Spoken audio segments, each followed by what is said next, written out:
America used to be a vibrant democracy, but America has functionally become a plutocracy.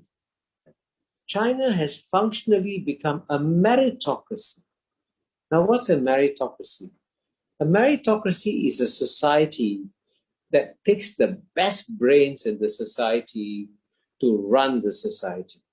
That for the last 30 years, the bottom 50% in America haven't seen any improvement in their standard of living.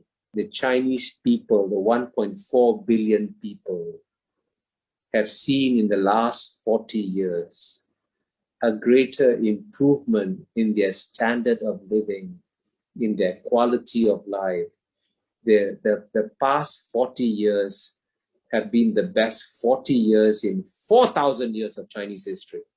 That a young country like the United States is less than 250 years old.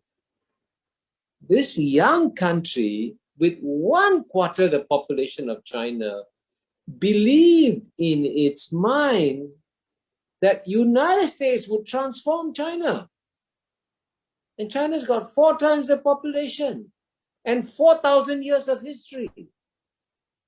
But it shows you what an arrogant assumption the Americans had, that they could transform China. So if I was Joe Biden, I would decide my number one enemy is not China. So the United States, instead of devoting its resources on a geopolitical contest with China, should focus on improving the well-being of its people. That the United States' strong reaction to the return of China is not just driven by the rational considerations that I pointed to earlier.